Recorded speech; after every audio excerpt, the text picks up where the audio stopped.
G'day everybody, Vegan Mark here, also known as Anti-Breeder.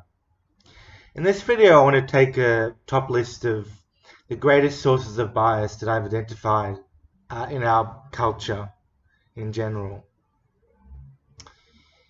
So we live in a culture where we have these biases and so on, and our education, and we live our lives, and we talk with each other on social media, for example, which is great. But what sort of biases do you and I have which we need to question? The first one I want to talk about is political affiliation. So we talk about left and right wing, we talk about centrism, and I'm talking particularly related to politics, and we talk about how swayed and Nazi and fascist people are and everything like that.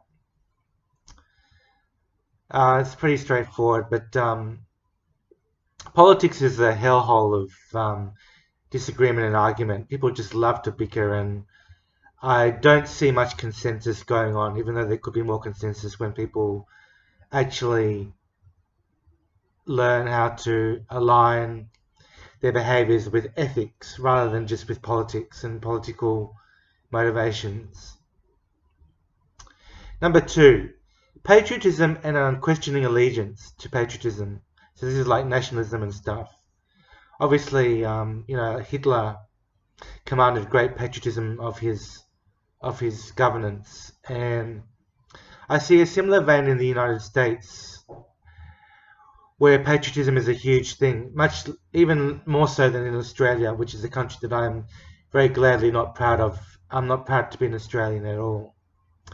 But if we think of America, America has this huge patriotic paradigm where even the kids are told to be able to recite the Creed of Allegiance, and every day they have to do that, and it goes into their brains. So yeah, terrible, terrible. Number three, corporate advertising and overconsumerism. We think about the big multinational corporations and other corporations in this world who exert their power and their force and their monetary dominion over individuals such as myself, who are struggling very hard to remain minimalist.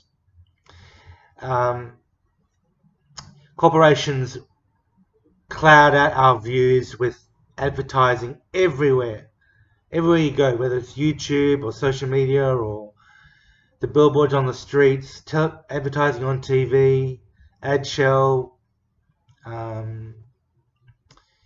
JC Deco, I think is another one. All these advertising avenues crowding us out with messages, and it's a glut of messages that doesn't allow us to think properly. We just cannot think properly. It's overwhelming. Number four, religion. This is an interesting one. Other than spirituality, which I believe is a different subset of religion, religion entails believing in certain things that you think are true but you can't prove, and this sways the mind in certain ways. So I'm not saying that I'm not a fan of religion in certain ways. I think that religion can be very powerful, and that power can be used for good things. But in a world like ours, where where science is so important, I think that having a religious outlook more than like 20 or 30% is, I would say, quite dangerous for the individual. It's dangerous for it may not be. It can be dangerous for our ethics.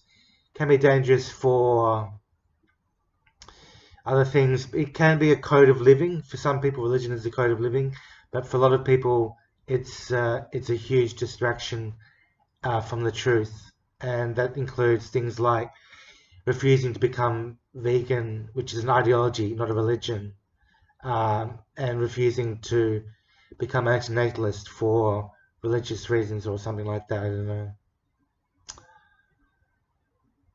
Okay, number five, nepotism and parentage. This is the last one.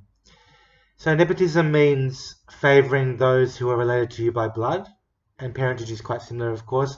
If you're brought up by particular parents like your mum and your dad, you will tend to align your values with theirs.